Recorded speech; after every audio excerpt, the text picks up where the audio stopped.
Selamat datang di channel Ye Chen Ping Mania. Naga tak terkalahkan bab 6870 sampai bab 6872. Terima kasih kepada semuanya yang sudah like dan subscribe. Semoga selalu diberikan kesehatan dan kesuksesan. Pergi ke luar negeri untuk pelatihan. Ketika Howard mendengar Steve mengatakan ini, seluruh orang sedikit terkejut.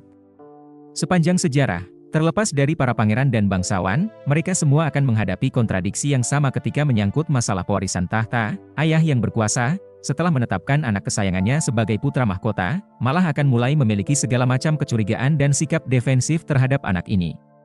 Monolog batin mereka sangat sederhana, diringkas dalam satu kalimat, "Saya telah memutuskan untuk menyerahkan tahta kepada Anda, tetapi Anda tidak boleh terburu-buru sekarang." Begitu putra mereka menunjukkan tanda-tanda kecemasan, mereka akan segera memasuki monolog batin lainnya. "Anda sangat ingin mengambil alih kursi saya? Apakah Anda menantikan kematian dini saya?" Howard tentu saja tidak terkecuali.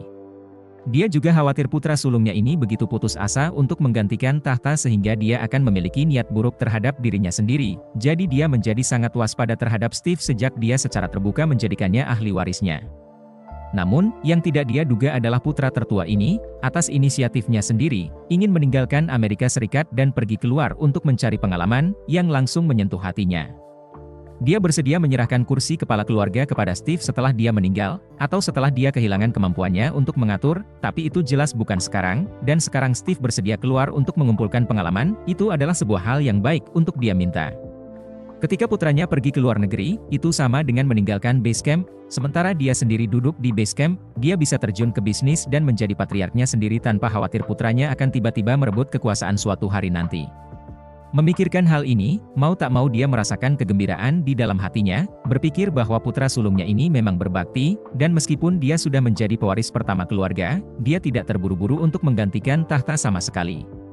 Jadi, dia menahan kegembiraan di dalam hatinya dan bertanya kepada Steve, meskipun pergi ke luar negeri untuk berlatih adalah hal yang baik, itu pasti akan menjadi kerja keras juga, dan ini juga merupakan ujian bagi Anda untuk pergi keluar dan berkumpul dengan keluarga Anda. Semakin sedikit, apakah kamu benar-benar mempertimbangkannya? Ya ayah, aku sudah mempertimbangkannya. Steve menjawab dengan sangat datar, dengan serius berkata, keputusan besar keluarga ayah yang memutuskan, tidak akan ada masalah, dan aku juga ingin memanfaatkan ayahku yang masih muda dan kuat, di luar lebih banyak pengalaman, tetapi juga lebih banyak curah hujan. Saya pikir anggota inti keluarga Rothschild tidak bisa semua tinggal di Amerika Serikat untuk menikmati kehidupan di daratan, kadang-kadang, tetapi juga keluar untuk mengambil jalan-jalan. Tetapi sebelum semua orang menjadi lebih serakah terhadap kertas dan emas Amerika Serikat yang tidak mau pergi, saya berharap bahwa saya telah membuat contoh kali ini, dapat membiarkan lebih banyak anak muda keluar untuk melihat dunia luar. Howard memandang putranya dan melihat bahwa dia tidak bercanda, dia tidak bisa menahan nafas lega dan kagum, bagus. Anggota inti keluarga Rothschild memang harus berkeliling dan melihat-lihat, jika tidak, jika terus seperti ini, keluarga hanya akan semakin terpuruk. Terima kasih masih menyimak channel Ye Chen Ping Mania. Kata-kata Steve langsung masuk ke dalam hati Howard. Anggota inti keluarga Rothschild, memang seperti yang dia katakan, tidak ada yang mau meninggalkan Amerika Serikat. Adapun alasannya, hati Howard secara alami sangat jernih. Seluruh keluarga itu seperti gunung emas, dan gunung emas di Amerika ini, kita semua ingin menjaga gunung emas itu, tidak hanya memiliki kesempatan untuk memancing kapan saja, dan bahkan jika suatu saat orang yang duduk di puncak gunung emas tersebut meninggal, kita dapat segera mendekat untuk merebut gunung emas kekayaan tersebut. Dalam hal ini, meninggalkan gunung emas untuk pergi ke luar negeri dalam waktu yang lama sama saja dengan melepaskan kesempatan mendapat bagian dari gunung emas sendirian. Dan Howard, sebagai seorang patriark, seringkali tidak ingin saudara-saudaranya tetap berada di sisinya. Kaisar kuno tidak demikian, lebih banyak berada di sekitar putra, yang akan bersikap dingin di belakang. Putra dewasa keluar dari ibu kota, membiarkan mereka berkeliling, raja memantau setiap gerakan mereka, dan kemudian pangeran lainnya memeriksa dan saling menyeimbangkan, bisa membuat mereka jujur, tidak berani main-main. Hanya saja keluarga Rothschild bukanlah bangsawan. Mereka tidak memiliki masyarakat feodal dengan aturan dan hierarki yang begitu ketat. Ditambah dengan periode Perang Dunia Kedua, pihak keluarga Rothschild di luar negeri mengalami pembantaian dan penjarahan, sehingga sejak itu, anggota inti keluarga Rothschild telah mulai berjongkok di daratan as, mula-mula berjongkok, dan kemudian, siapapun yang mengandalkan untuk tidak pergi. Kini, Steve berinisiatif untuk meninggalkan daratan Amerika Serikat. Ini adalah contoh yang baik bagi Howard. selama Steve meninggalkan Amerika Serikat, ia dapat membiarkan anak cucu lainnya yang tidak dapat dikendalikan juga pergi ke luar negeri, dan pada akhirnya mengirimkan semua orang-orang di sekitar mengancam orang-orang keluar.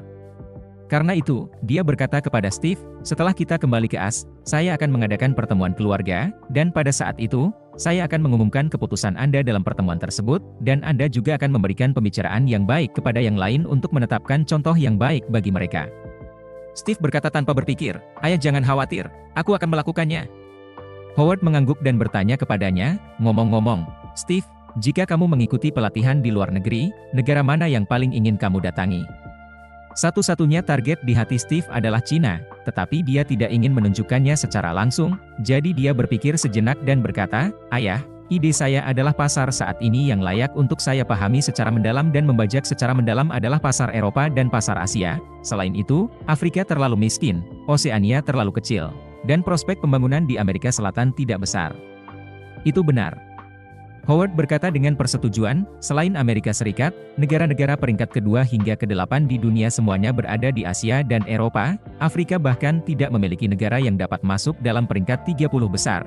Anda sebagai pewaris keluarga Rothschild, tentunya Anda juga harus memilih pasar yang nomor 2 setelah daratan Amerika Serikat. Terima kasih masih menyimak channel Ye Chen Ping Mania. Steve sibuk berkata, jika itu masalahnya, maka Tiongkoklah yang paling cocok, lagi pula. Tiongkok adalah negara dengan perekonomian terbesar kedua di dunia. Howard mengangguk dan membuka mulutnya, kecepatan dan potensi pembangunan Tiongkok memang tak tertandingi. Mengatur sosok nomor 2 keluarga Rothschild untuk terlibat secara pribadi di Tiongkok juga cukup untuk menyoroti pentingnya kami menempatkan di pasar Tiongkok, dan mungkin dapat membantu bisnis di Tiongkok tumbuh secara signifikan. Steve segera mengambil alih dan berkata, ayah, karena ayah sudah bilang begitu, maka saya akan pergi ke Cina. Sebelumnya kantor keluarga kami di Asia ditempatkan di Singapura. Saya rasa kami bisa menyinkronkan pendirian kantor keluarga baru di daratan Tiongkok, dengan saya yang bertanggung jawab langsung. Howard setuju tanpa ragu-ragu dan berkata dengan riang, tidak masalah, masalah ini akan diberikan kepada Anda untuk menjadi tanggung jawab sepenuhnya. Ketika kantor keluarga ini didirikan, keluarga juga akan memberi Anda dana eksklusif sebesar $50 miliar untuk menjalankan bisnis keluarga di Tiongkok. Uang ini juga atas kebijaksanaan penuh Anda. Howard sekarang menyayangi putranya ini, selama yang dia inginkan bukanlah kedudukan patriarknya sendiri, dia dapat memberikan semua kantor keluarga Rothschild di luar negeri kepadanya untuk bertanggung jawab dan dikelola sepenuhnya, belum lagi bahwa yang dia inginkan hanyalah mendirikan kantor keluarga baru di daratan Tiongkok. Dan $50 miliar AS tidak ada artinya bagi keluarga Rothschild. Howard telah merencanakan dalam hatinya, $50 miliar AS ini, keluarga Rothschild sendiri dari 25 miliar, dan kemudian dari keluarga bertanggung jawab untuk mengurus dana tersebut, juga mengambil 25 miliar. Dengan kata lain, untuk uang percobaan dan kesalahan Steve, untuk membiarkan orang lain mendapatkan setengahnya, ketika diperoleh, dari total keuntungan, dibagi menjadi 25% untuk mereka, keluarga juga bisa mendapatkan 25% dari keuntungan tambahan, jika hilang. Maka karena mereka membantu keluarga Rothschild untuk berbagi risiko, bagaimanapun, mereka berinvestasi dalam proyek yang tak terhitung jumlahnya dengan keluarga Rothschild di tahun-tahun ini, proyek tersebut memiliki untung dan rugi. Tetapi tingkat pengembalian keseluruhan masih relatif besar, keluarga Rothschild sangat cerdik, dan keluarga Rothschild sangat pintar. Para investor ini juga sangat cerdik, $250 miliar AS sahamnya akan dibagikan kepada setiap kontributor, dibandingkan dengan ukuran triliunan dolar kumpulan dana, kerugian rata-rata saham sebesar $250 miliar AS, kerugian setiap investor hanya 1% saja, kami tidak akan peduli. Hati Steve juga sangat senang, $50 miliar AS sudah merupakan jumlah yang sangat besar. Pikirkan juga ayah menganggap kinerjanya sangat bagus, $50 miliar AS sebagai kaisar kuno hingga putranya keluar sebagai raja ketika modal awal, kemudian dia merasa nyaman di AS ketika dia menjadi kepala keluarga. Dia pergi ke Tiongkok menemui kaisar yang jauh, dan baik-baik saja dengan pasangan yang dekat dengan Ye Chen, untuk masa depan ketika kepala keluarga melakukan pekerjaan pengaspalan yang baik. Dengan demikian ayah dan anak dianggap memiliki kebutuhannya masing-masing. Dengan cara ini ayah dan anak dianggap memiliki apa yang mereka butuhkan, dan keduanya bahagia. Jadi, dia langsung berkata dengan suara lantang, jangan khawatir ayah, saya pasti tidak akan mengecewakanmu. Saya akan melakukan yang terbaik untuk membuat bisnis kami di Tiongkok mencapai tingkatan baru. Bersambung.